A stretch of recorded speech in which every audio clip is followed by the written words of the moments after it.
All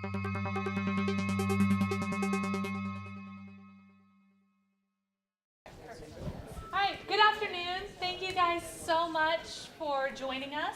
We are excited to finally have a new PD system.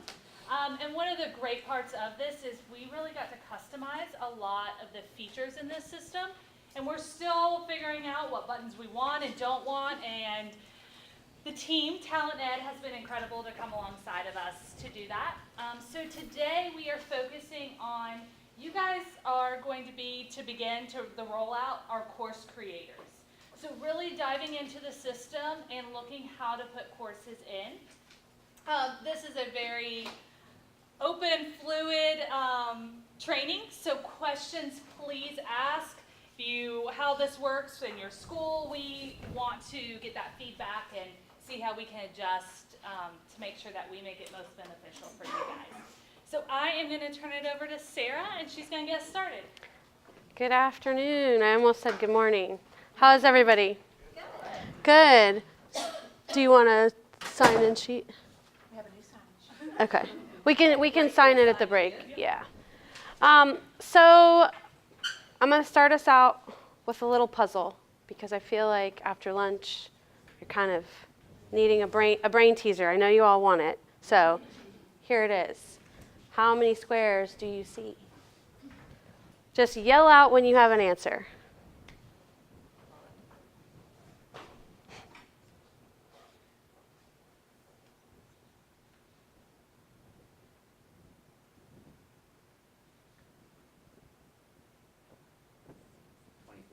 $24, $32, $31, $35, $34. There's more than 35. More than 38. I won't tell you if there's more than 42. Anybody else still counting?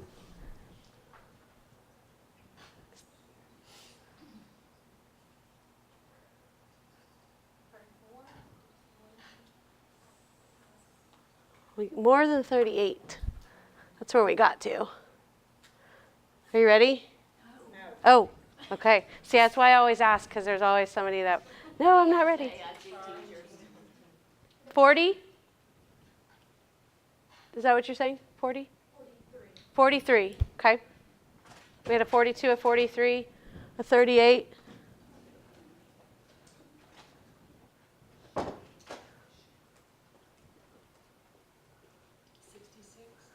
66. Are we ready now? Anybody opposed? Okay, there's 40. How do we get 40? I will show you. 8 extra small and 18 small. Everybody pretty much usually gets all of those. Some of these you might have missed. 9 medium. The next one, most people miss these 4. So I get a lot of 36s. And then you have your large one. This is just to kind of get us going, get people feeling okay to yell out, because that's what I like. As was stated earlier, I want your feedback. I don't mind just asking questions, even if it's right in the middle of talking about something. Chances are somebody else has that question, and I don't want to move on if you're not ready to move on, okay? Probably our training is not going to take the full 3 hours that we have, but we have that time to make sure that we all leave here ready to go and feeling comfortable in the system. I'm going to take you through all of these things obviously up here, but basically we're going to go through the system and we're going to look at all the tabs that are there. When I click on that tab, what's there? I want you to be able to see as a user, what would a user do when they want to come in, find a course, register, withdraw, etc. Because you've had this first training, so probably people are going to come to you at your campus and say, how do I do this? They're obviously going to get directions, but they'll ask you questions. So for you to feel comfortable saying, oh, hey, go here, or here's where you can go get help, that kind of thing. We are actually going to create a course. So I'm going to have you log in today as a demo account, and I've already given you the information, but we'll take a minute to log in just a minute. But that way you can play around. You have the ability to go in and create a course, create sections, all of that kind of stuff. So we're going to go through that, and then, we will look at instructor tools. So as an instructor, what do I have? What is your responsibility as a course creator? So I just want to talk terminology a little bit because I know there has been a little bit of confusion. Kim and I talked, this training, you were called super users. That's what it was called in the title of the training. But in actuality, you are not really what we consider super users. So I just want to say that because I don't want you to read something in the system that says super users can do blah, blah, blah. And then you're like, I can't do that. Why?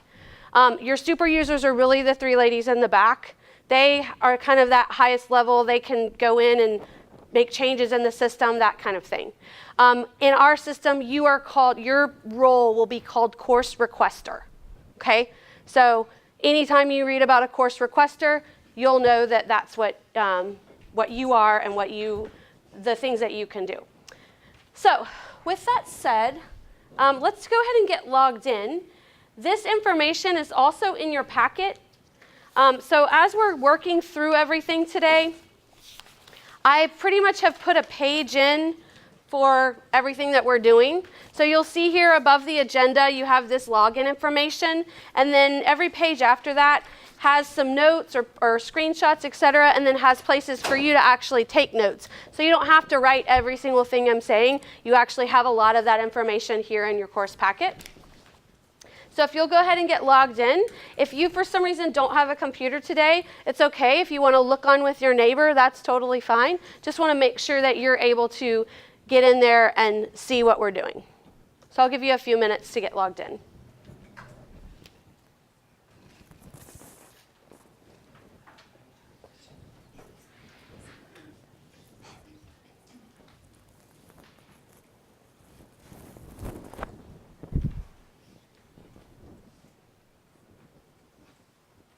If anyone's having trouble getting logged in, let me know.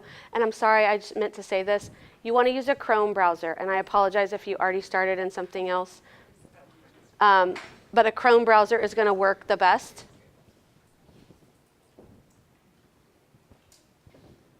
And again, my apologies if you started in a different browser.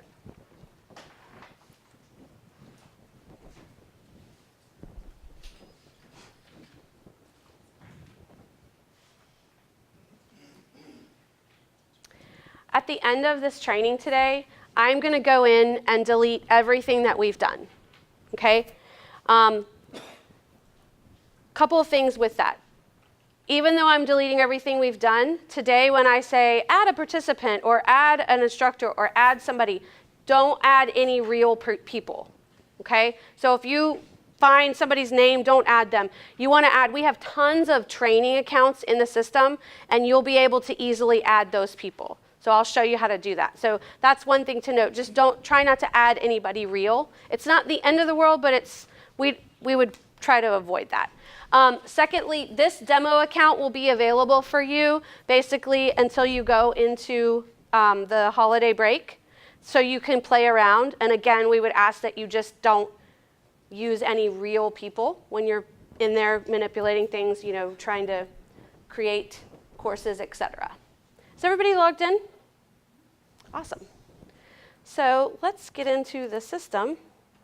I am going to go in, and I'm going to be you.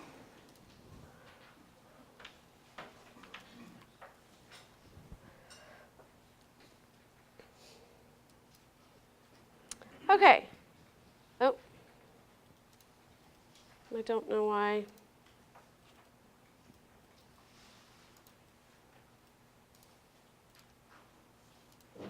Sorry, it doesn't want to.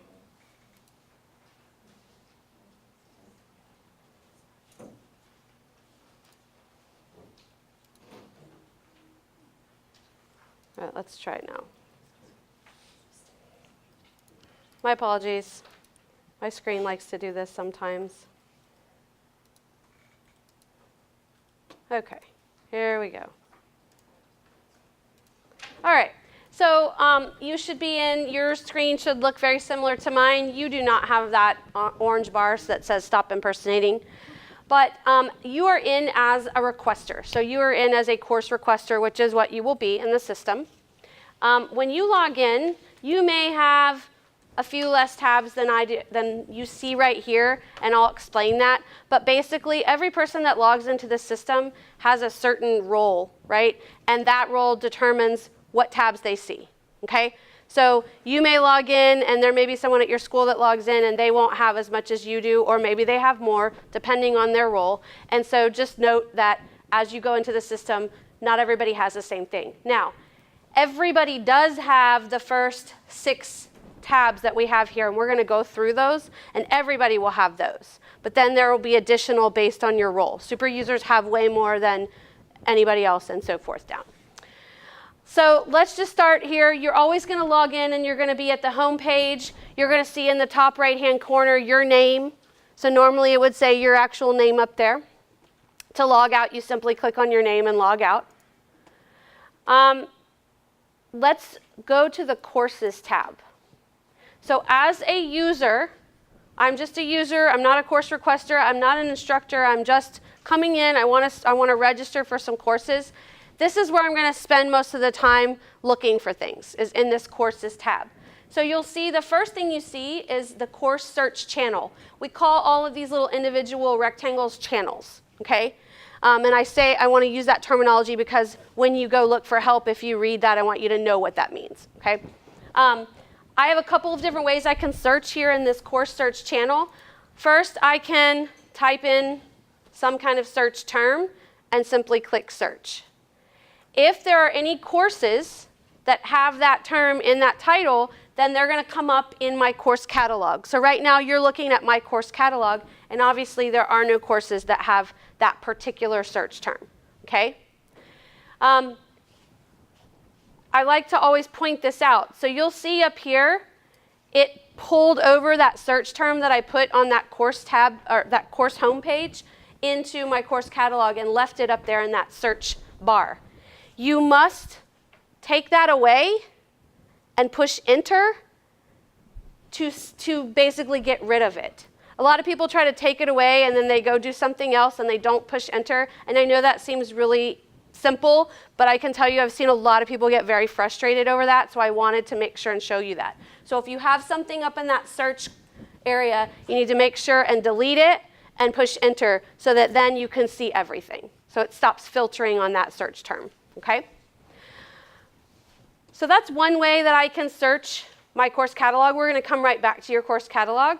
I'm going to go back to my Courses tab, and you'll see I have 2 other ways here. The second is this advanced search. So if I click advanced search, basically this is going to give me options for something more specific. Maybe I want to look at a specific time range, or I know part of the title, or I know something in the description. Maybe you don't know the title, you know the description, something of that nature. So you can come in here and tell it what you want to look at and search that way, okay? I'm going to come back to my Courses tab. And the last way is I'm just going to go Show All. I want to look at everything in my course catalog. So I'm going to click on Show All.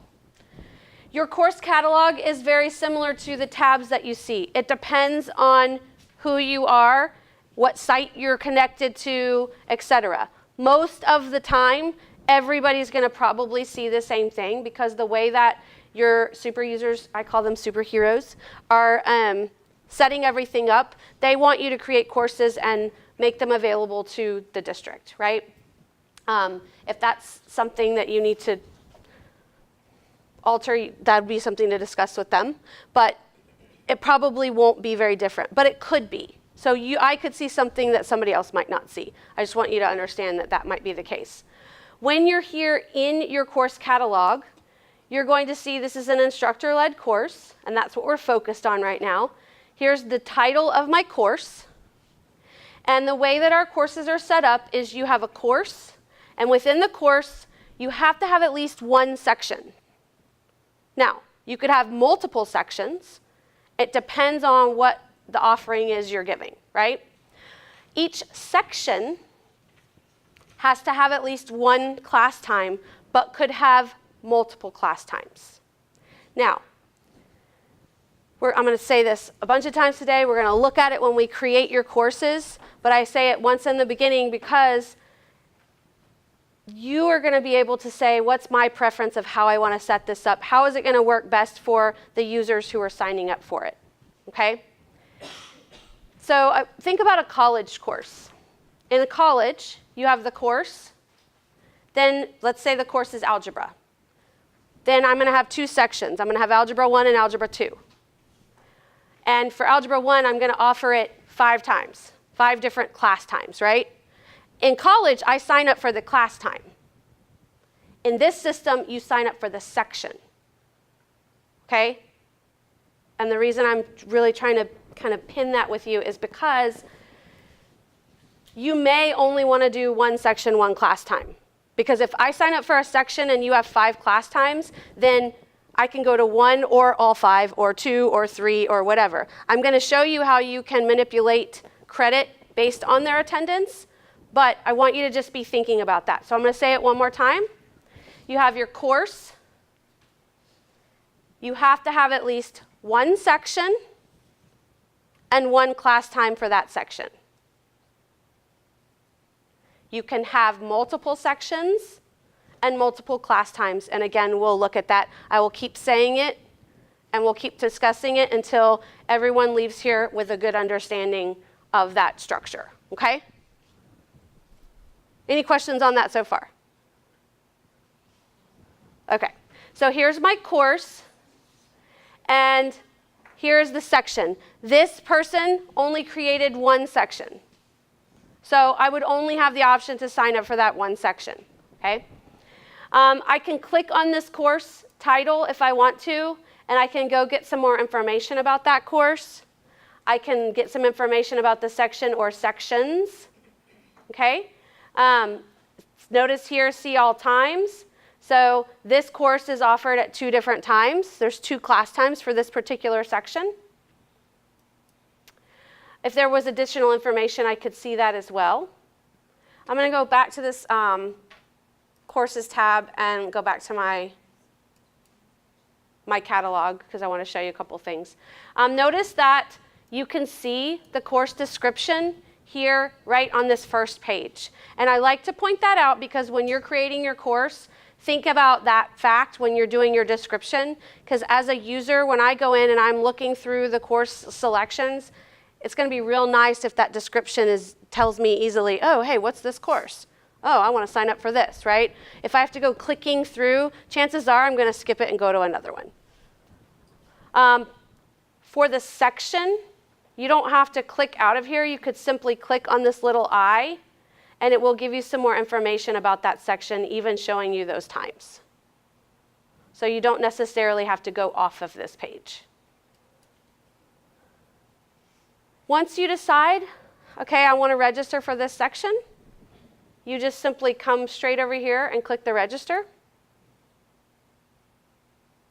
It takes you to your course registration confirmation page, gives you some information about this section, and you simply click next, and you're registered. So just 2 quick clicks. Now when I come back to my courses tab, notice that under the My Courses tab, you're going to see that course I just registered for. And it shows you that section number as well. So pretty straightforward, yeah? Well, what if I want to withdraw? So super easy, even easier. From this page, here is the course. I can simply go right here to this little icon, click it. It says, do you really want to withdraw? I say, yes, yes, I do, and I'm withdrawn. And I know it was giving me that error earlier. Don't worry, it won't do that to you when you're actually in your own account. But now I'm withdrawn from that course. So real quick to register and withdraw. If at any time I want to go, so once I start getting a bunch of courses in here, you'll see them listed under My Learning Opportunities, but obviously it's not going to show if I have 30 courses that I'm signed up for in progress, have taken all of that. it's not going to show them all on this courses tab because that's too many. So you can click the manage and withdraw from courses tab, and it will go in and show you all. Obviously there's nothing there, but it would show you all of the courses that you have registered for and are in progress of taking. Okay? So I'm going to come really quick back to the show all because I want to go back to our course catalog for a moment. I want to point out over here this section that says refine by. When you create the courses as the course requester, you're going to have the opportunity to tag courses. And those tags are going to be grade level, subjects, and you can see there's quite a bit in here, or term. So these are called your course tags. Now, there are 2 other search options here, but delivery method, obviously right now we're only going to have instructor-led in there, so that wouldn't really matter to the user. Credit type, this is going to be determined when you create your course. You're going to tell it how much credit and what type of credit that is. So these 3 are what we call your course tags, and when you create that course, you can tag it with as many or as few, at least 1, tags as you want. So you're going to be required, and I'm going to say this again, to tag it with 1 thing. But basically what you're doing is you're saying to the system, hey, I want my course when so-and-so comes in and searches these particular tags, I want my course to show up. Okay, so a tag is purely for searching. Okay? So I can come in here, I'm looking in my course catalog, and I say, I want to look at everything K2, 3, 5, and then I also want it to be science, and that's it. So obviously I don't have anything in here right now, but basically it filters for whatever I tagged it, or whatever I picked as my tags. So anything that was tagged when it was created with those things I chose would show up here. Make sense? Okay, I'm going to reset these. So now I'm going to come back to my courses page, and I want to show you that if I scroll down, you'll see find courses by tags here as well. These are the same exact tags. They work the same way. The only difference between picking one here and going into the catalog and using that refine by is on the refine by, I can choose more than 1. Here, I click on 1 and that's it. Now, it'll take me to my catalog and then I can refine even further, but that's going to be the only difference. Okay? Is here I just click on 1 thing, I choose 1, and it takes me straight to that course catalog. The last way that you can search is by performance standard. So again, when you're creating your course, you're going to have the ability to tag it with a performance standard. And we actually call that aligning it, so you can kind of think of those as different. So course tags are those ones over here, the grade level, subject, and term. And then you align to a standard. Again, so I said course tags, you're required to tag 1 thing. For standards, you're not required to align them, but it's highly recommended that you do. And the reason that they didn't say required is because it's not always applicable, but when it is, they encourage you to tag it with one of those performance standards. Okay? Any questions about searching? If I came to you as a user and said, how do I search? Do you feel comfortable in showing those users how to do that? Cool. The last thing I'll show you on this page is the My Surveys channel. So I hope that this group will be happy to hear that I understand in your last system there was a lot of back and forth, and it would close out, and then you would have to go and open stuff up because people weren't taking their surveys on time. The way that our system works is you close the class out, you're done. The survey is on them. So it sits here in this My Surveys until they take it, and they don't get their credit until they actually take that survey. But it's on them.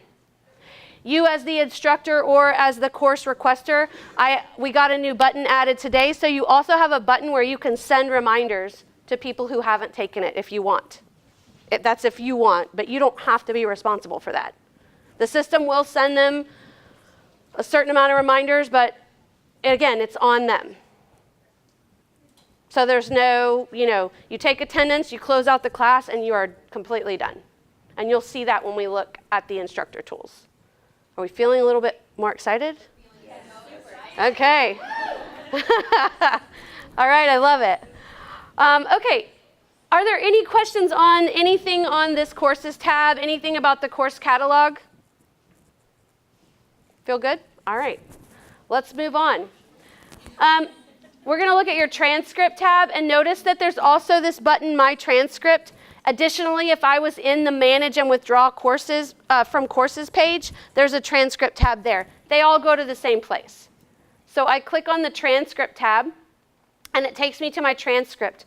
What I'd like to do is I'm going to just kind of show you, this is what yours is going to look like. Here are the tabs you're going to have. I'm going to pull up my demo site very quickly so that I can show you, that's not what I meant to do. So I can show you what a transcript with stuff in it actually looks like. So I'm going to go to my transcript. I've been such a good student. I've taken so many courses. Okay, so here it is. I have all these courses. I can look, do any one of these tabs. So your tabs are going to be obviously a little bit different. The one thing I like to point out is this number right here. So for any of the courses I've taken, I can click on that and print out my certificate or save it if I want. Okay, so that's my certificate. I can click on it and show you guys. So there's their certificate.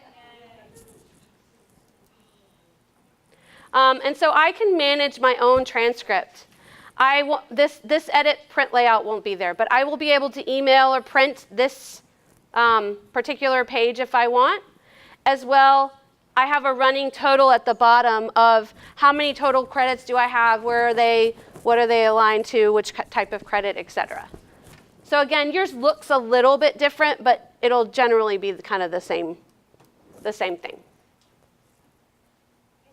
Once you get a bunch in there, you can start using this top section to search as well. But you won't need it right away. Okay. Again, if you have questions, please interrupt me. Do you have a question? Oh, no, it's fine. I just want to make sure. I'm going to add something that's please. come up in other sessions. A couple people have asked if you will see past workshops in this system, and that's why we had everyone check their HRMS account. We will still use HRMS as our official. Sheila Washington will check licensure through that. So this will just be these workshops moving forward, and then it'll all compile into HRMS. So people won't lose what they had before in HRMS, but you won't see past workshops in this system. So will we still need to send in certificates for teachers that are taking workshops out of county? So we will get to that because this system actually has a feature just for that. You're going to be so excited. Less work for you. I feel like this system is less work for you all. A little bit more on the user, but so yeah, again, you're only putting things going forward starting in January. Okay, resources tab. I can't actually click on these because I'm not in your district, but there are some resources here for you. So go in at some point and click on those and look at them. Okay. Here is that external credit request. So I am a user. I went somewhere else and took a course, and I would really like to get credit for it. I don't talk to anybody else. I come into my account and click the New Credit Request button and fill in the information here. This might look a little bit different. They're still kind of tweaking some things in your account, so some of these things will look a little different. But they're required to attach something. They submit it, and then it will be approved. At this point, there's still conversation on how that approval, who's going to be doing the approval and how that's going to work. But just know that you don't have to do anything as far as entering it. They have to enter it themselves. I get it. And so with that, they will no longer, we won't need the hard copy in school mail sent to the HR department because the attached file will be the copy of the certificate, and that's all we need for audit purposes. So there'll be no paper copies floating throughout school mail, it will all be within the system. Please do, please do. This was a feature that we were very excited about. I feel like this needs a mic drop. You have a mic back I do there. have a mic. Additionally, once I start sending requests, I will be able to see here whether they've been approved or not, and where, you know, kind of where they stand as far as are they just submitted, have they been approved, etc. We have a mobile app. This mobile app is purely for attendance purposes. We're going to see, it's going to be easier to see when we look at those instructor tools for me to show you really how it's used. But I want you to I want to show you that this tab is here. And if you scroll down to the bottom, Kim, did you check this out? Is this code right? I have a feeling that they're probably going to change this code. So just when you log in as yourself, go back and look here. Your code will be here, but because it says update client code, I'm pretty sure that this isn't going to be your actual code. But just know that there are resource guides and videos here. So there's 3 different things: installing, registering, and logging into the system. So getting that app on your phone or your iPad or whatever you want it on. And then how do I use it if I'm an instructor? How do I use it if I'm a participant? Because both sides are able to use that. Okay, and basically it uses QR codes. So the instructor can either print a QR code on the sign-in sheet, or the instructor can say, I want everybody to have these table tents with the QR code, or I want them to have name tags with the QR code. If I print out table tents or name tags, then I, as the instructor, use my app to take attendance. If I put it on the sign-in sheet, you, as the participant, use your app when you walk through the door. So it's either one. There is also the possibility that, I don't think I said this earlier, but that you pull up your phone and I use my phone and we just do it that way too. So you don't necessarily have to print anything out. Again, really good idea. Go read through this. And I know I heard someone say earlier, at the staff meeting, we're going to have everybody bring their phones and kind of all do it together. So if that's something you think that would be helpful, you may want to do that as well. Kind of do it as a group. Let's all download this, and it will make your attendance taking a lot easier. But I will say this, attendance taking really isn't that hard, and you'll see that it's pretty easy. You can do a lot of bulk stuff. So, you know, either way, it's here. This information is here for you. So we've looked at the first 6 tabs, and as I said earlier, these are the 6 that everybody has. Doesn't matter what role you're in, everybody's going to have these. Now we're going to start to look at the ones that are only for certain roles. So the courses I am teaching tab, we're going to come back to this in a little bit, but this tab is only shows up when the user is assigned as an instructor for a course. And that's even true most of the time for super users. And I say that, but sometimes I see it's not. But as soon as I am made an instructor, then the courses I am teaching tab shows up for me. Okay? So for you, when you first log in, you're not going to see the courses I am teaching tab. Not until you've been assigned as an instructor for a course. And we'll look at assigning instructors. I just want you to know when you would see that. The administration tab is one of those that not everybody has, and there's so many different reasons why it might show up on people's accounts, so I'm not going to say specifically this is the reason, but what you see under that administration tab is only what you need to see. If you looked at my administration tab, I can show you. It's pretty crazy. Like, I have a ridiculous amount of things. So again, you're only going to see what you need to see, okay? And then the Propose a Course tab is the one that you get because you're a requester. That's where you're going to go to create your courses, to manage your courses, etc. We're going to come right back to it because I want to just take us right up here to these top 3 little icons, and then we'll take a quick break and come back and create a course.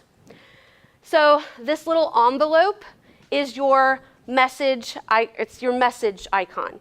It's an internal messaging system. It is rare to probably never that you will actually see a message right there because it does not speak to your email.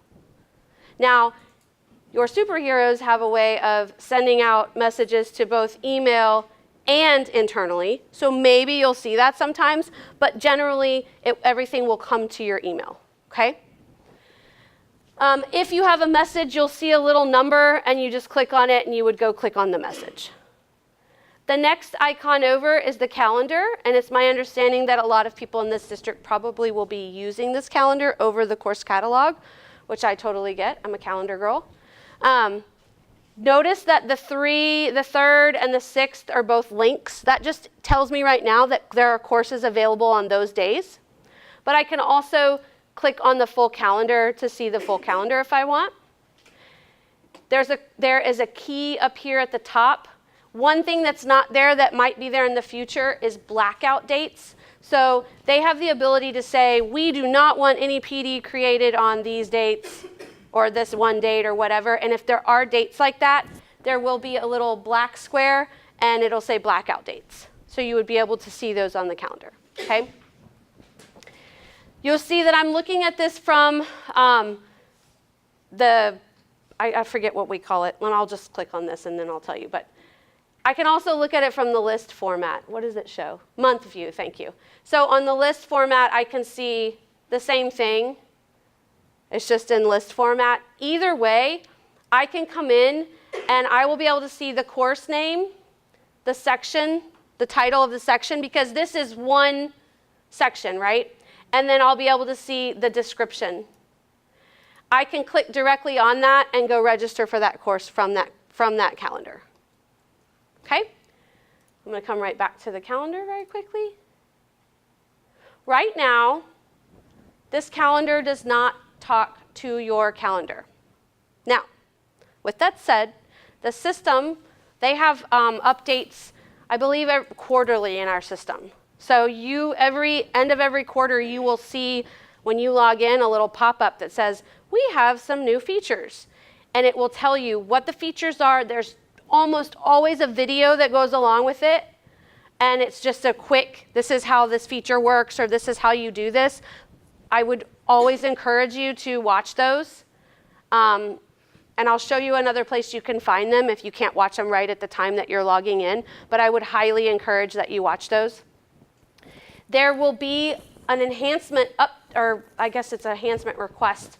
Right now, you can download kind of a static, like, these are the things I want to download and put them on my calendar. But if they change in the system, they won't affect your calendar at all. Supposedly, as of January 1st, they're changing that. I can't show you how it works. I've seen it, but we don't have access to it yet. But they will have hey, this is how you do it. And it'll just be kind of a similar process with a couple more steps. And it will, if I go in and change something about this course, it will update your calendar. Okay, so that's coming. I apologize that I can't show it to you right now. But again, there will be something that says, hey, this is how you do it. Okay? Questions on that? Feel okay about that? Awesome. The last thing is the question mark. This is put a star, put a big highlight, whatever it is. This is your most important button in the whole system. This is your help center. Okay? This is your best friend. So if I click on the question mark, watch what happens. One of my favorite things about it, it opens up a whole new tab. We all know that when we need help, we're frustrated. When I'm frustrated, if I try to go get help and find it and then can't find my way back, I'm way more frustrated. I love that about this system. I don't have to find my way back. There I go. I'm right there because it just opened up a whole new tab for me. So this is your help center. You're not going to need every single thing that's in here. You guys are only using the PD platform. We have other pieces of this system, but you're not using those right now, okay? So right here, you're going to spend most of your time here under all of these, these different titles. And you guys are what? What's your title? Awesome. Course requester. So if I put my cursor here, I'll see some different things for a course requester. You'll see that there's also a course participant. So that's kind of some things that we've reviewed today as well. We're, after the break, going to create a course for approval. And I put that for approval in there because as a requester, you are required to submit your course for approval. And then it goes through the proper channels and comes back to you either approved or denied, and then you make changes, et cetera, right? So If you want some help, we do this course, a couple weeks go by, and you're like, yeah, I want to get in that system again. You're like, I don't know what that lady said. Well, you can come in here and go to Course Requester if you remember that, or you can just come down and say, I want to create a course. You could also learn to type like me. Okay, and you're going to see create a course without approval and a create a course for approval. You need to make sure that you click the for approval, and you'll see there are step-by-step instructions. There are screenshots throughout. Additionally, this has a video to go along with it. And the last thing is every single article in this help system, if you go to the top right, there's a little print icon. So you can either print it out or save it as a PDF. If it's something that you're using constantly, you may want to save it on your computer. You may want to be bad like me and print it out. I like to be able to hold stuff. I know it's bad. So that's here for you. I am going to always suggest to you, anytime you have a question, go here first before going anywhere else, because most of the time you're going to find your answers here. And I always like to say, I've taught myself so many things in this system just by coming to this help center, okay? Because there's so much in the system. I still learn every time I do a training. I learn something new. I'm like, oh, I didn't know we could do that. So come in here. This what's new, that's going to tell you those, like I said, those pop-ups. It's going to give you, we can see what's in there right now. So you'll see this was our last release. And it gives you all the release notes and tells you all the different things that came about. Okay? Okay. How are we feeling? Any questions? No? Okay, we're going to take a 5-minute break, and then we're going to create courses. Sound good? I'm going to put the 5-minute timer on.